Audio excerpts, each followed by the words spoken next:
Hi friends, ఇదే quantum వరల్డ్లో ఉన్న టాప్ క్వార్క్. దీని లైఫ్ టైం ఎంతో తెలుసా? సెకనుకు శతకోటి. ఇది అతి తక్కువ సమయం పడుతుంది, అలాగే డెడ్ అయిపోతుంది. మీరు నమ్మండి నమ్మకపోండి, ఇది నిజం. ఈ విశ్వంలో ఉన్న మన లైఫ్ టైం ఇంతే. అంటే దీన్ని బట్టి మనకు ఏమర్థమైంది? మన లైఫ్ చాలా చిన్నది. అసలు ఇంత తక్కువ టైంలో మనం ఎలా జీవిస్తున్నాం? ఎందుకు జీవిస్తున్నాం? ఈ విశ్వంలో మనం ఎలా అడ్జస్ట్ అవుతున్నాం? అసలు ఎందుకు అడ్జస్ట్ అవ్వాల్సి వస్తుంది? ఈ విషయాలన్నీ మీరు తెలుసుకోవాలనుకుంటే కనుక ఈ వీడియోని ఎక్కడ స్కిప్ చేయకుండా పూర్తిగా చూడండి. వీడియో చాలా ఇంట్రెస్టింగ్గా ఉండబోతోంది. ఇప్పుడు మన టాపిక్లోకి వెళదాం. దాదాపు 13 బిలియన్ల ఏళ్ల క్రితం మన విశ్వం ఏర్పడిందని ఖగోళ శాస్త్రవేత్తలు చెబుతున్నారు. అయితే కొన్ని ట్రిలియన్ల సంవత్సరాల తర్వాత మనిషి పుట్టాడు. మనం దాదాపు ఈ భూమిపై 70 నుంచి 100 ఏళ్ల పాటు జీవిస్తున్నాం. అసలు ఇంతకీ ఎందుకు మనం ఈ విశ్వంలో ఉన్నాం? మన జీవితానికి అర్థం ఏంటి?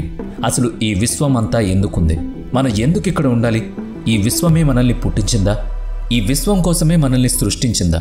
పదండి ఈ వీడియోలో ఈ సత్యాలన్నీ వెతుకుదాం. ఈ భూమి మీద దాదాపు 3 లక్షల సంవత్సరాల క్రితం మానవుడు పుట్టాడు.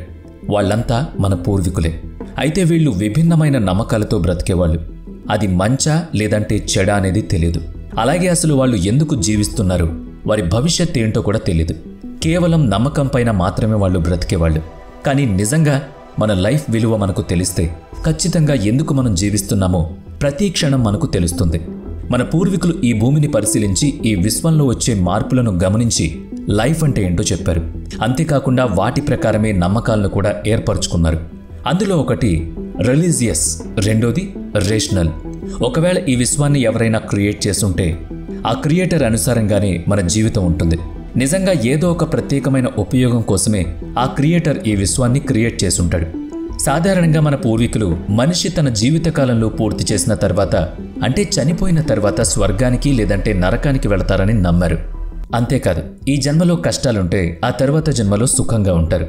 ఈ జన్మలో సుఖంగా ఉంటే ఆ తర్వాత జన్మలో కష్టాల పాలవుతారని పూర్వీకులు నమ్మేవాళ్ళు. మనిషికి పూర్తి ఫ్రీడమ్ ఎప్పుడొస్తుందంటే చనిపోయిన తర్వాతే.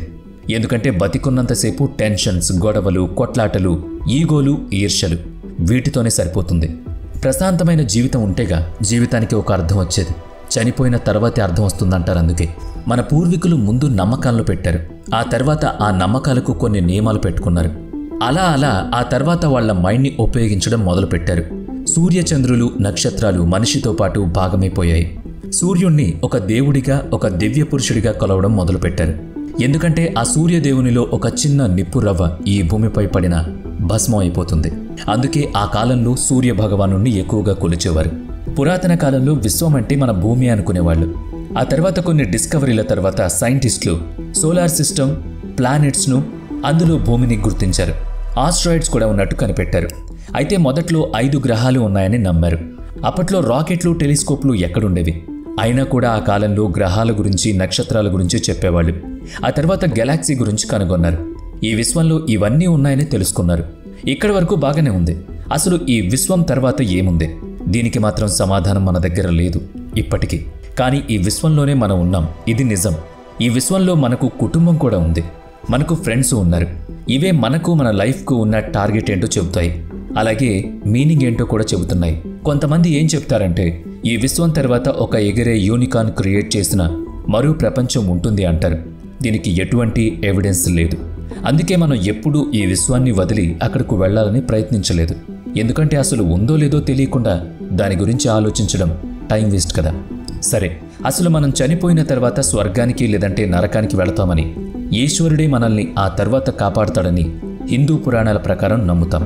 మరి అసలు ఇవన్నీ నిజంగా లేకపోతే ఏంటి పరిస్థితి? మనిషి రోబోనా, లేక ఈ విశ్వంలో బందీ అయిన ఒక వాకింగ్ మెటీరియలా? ఇవన్నీ మనం ఆలోచించినా బుర్రలు హీట్ ఎక్కుతాయి.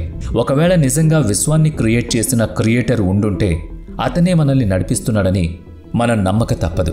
మనం ఇప్పటి వరకు పురాణాలు చెప్పిన దాని ప్రకారం నడుచుకుంటూ ముందుకు వెళ్తున్నాం. ఇది ఇలా ఉంచితే అసలు మనం విశ్వంలో ఎందుకున్నాం? అది తెలుసుకోవాలంటే మీరు ఒక 2 విషయాల గురించి తెలుసుకోవాలి. అందులో మొదటిది, మనం ఎవరు? మనం ఒక రోబోట్ మెషినా? మన కాన్షియస్నెస్ ఏంటి? మరో విశ్వం ఎక్కడుంది? ఎంత సైజులో ఉంటుంది? అందులో మన స్థానం ఎక్కడ?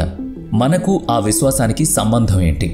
నిజంగా మీరు ఇప్పటికిప్పుడే పుట్టారనుకోండి, మీకు ఆలోచన శక్తి ఉందనుకోండి, అప్పుడు మీరేం ఆలోచిస్తారు? అసలు నేను ఎవరు, ఇక్కడకు ఎలా వచ్చాను, అవే కదా. ఎందుకంటే చిన్నపిల్లలైతే పెరిగినప్పుడు తల్లిదండ్రులు చెప్పిన విషయాలు వింటూ పెరుగుతారు. అప్పుడు మనకు ఆలోచించే శక్తి ఉండదు. సో అదే నమ్ముతాం. కానీ ఒకవేళ మనకు ఆలోచించే శక్తి ఉంటే ఇదిగో ఇప్పుడు నేను అడిగే ప్రశ్నలే వస్తాయి. అయితే ఇందులో నిజమేంటంటే ఏదైతే మనం విశ్వం అని పిలుస్తున్నామో అదే మనల్ని తనలో దాచుకుంటుంది. అయితే అసలు మనం ఎవరో చూద్దాం. ఈ ప్రపంచంలో చాలా జీవులున్నాయి. అయితే వాటన్నిటికంటే భిన్నమైంది మానవుడు, అంటే మనం. అయితే ఎందుకు మనం భిన్నంగా ఉన్నామంటే అతను ఆలోచిస్తాడు, లాజికల్గా థింక్ చేస్తాడు. మనం పాత సంగతుల గురించి తెలుసుకుంటాం, కొత్త విషయాలను కనిపెడతాం. డే బై డే మన ఆలోచన విధానంలో ఎంతో కొంత మార్పు ఉంటుంది. ఇక్కడ కాన్షియస్నెస్ అంటే ఆత్మ కాదు, అది మన బ్రెయిన్లో ఉంటుంది. బ్రెయిన్కి అది ఎమర్జెంట్ ప్రాపర్టీ. మన బ్రెయిన్లోకి వచ్చిన ఇన్ఫర్మేషన్, ఇంటరాక్షన్లను ఈ కాన్షియస్నెస్ డీల్ చేస్తుంది. ఇది మనకు మాత్రమే ఉంటుందా అని మీరు నన్ను అడగొచ్చు. లేదు, ఇది అన్ని జీవులకు ఉంటుంది. కానీ ఒక్కో జీవులు ఒక్కొక్క రకంగా ఉంటుంది. మానవుడికి మాత్రం ఎక్కువ కాన్షియస్నెస్ ఉంటుంది. యూనివర్స్ నుంచే ఇది మనకు వచ్చింది. ఎందుకంటే ఈ విశ్వంలో భాగమే కదా మనం.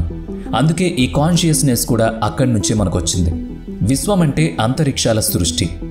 ఆకాశంలో మనకు కనిపించే కోటాను కోట్ల నక్షత్రాలు, గ్రహాలు, తోకచుక్కలు, గెలాక్సీలు, వీటన్నిటినీ మనం విశ్వం అంటున్నాం. ఇప్పటి వరకు మన సైంటిస్టులు ఈ విశ్వంపై ఎన్నో పరిశోధనలు చేశారు. కానీ ఇప్పటి వరకు మన భూమి లాంటి భూమి ఎక్కడ కనిపించలేదు. చంద్రుడిపైకి వెళ్ళాం, మార్స్ పైకి వెళ్ళాం, నివాసం ఉండొచ్చని అనుకున్నాం. కానీ అది సాధ్యమో అసాధ్యమో ఇంకా స్పష్టత లేదు. అయితే ఈ విశ్వంలో ఉన్న మనం మాత్రం ఎప్పటికప్పుడు మన కాన్షియస్నెస్ను పెంచుకుంటూ వెళుతున్నాం. మనకు మనమే కొత్త విషయాలు తెలుసుకుంటున్నాం. మనకు మనమే భవిష్యత్తు ఎలా ఉంటుందో ఊహించుకుంటున్నాం. ఒకసారి మనం వెనక్కి వెళ్ళి చూస్తే ఒకప్పుడు చాలా తక్కువ జనాభా ఉండేది. ఆ తర్వాత శతాబ్దాలు పూర్తయ్యే కొద్దీ జనాభా పెరుగుకుంటూ వెళ్ళింది. టెక్నాలజీ కూడా అంతే వేగంగా మారిపోతూ వచ్చింది. మనకు అనుకూలంగా మారుతూ వచ్చింది. నిజంగా మన అవసరమే వీటన్నిటినీ కనిపెట్టేలా చేసింది. Sensitivity is a mother of invention అంటారు కదా, అదే. ఒకప్పుడు జబ్బులు వస్తే వైద్యం ఏంటో సరిగ్గా తెలియక చనిపోయే రోజులు. కానీ ఇప్పుడు గుండెను తీసి మరో గుండెను పెడుతున్నారు. చూశారు కదా ఎంత మార్పు. ఈ మధ్యకాలంలో ఆర్టిఫిషియల్ ఇంటెలిజెన్స్ మరో కొత్త మార్పును తీసుకొచ్చింది. మీరు జెల్లీ ఫిష్ను ఎప్పుడైనా చూసారా? అది చనిపోదు.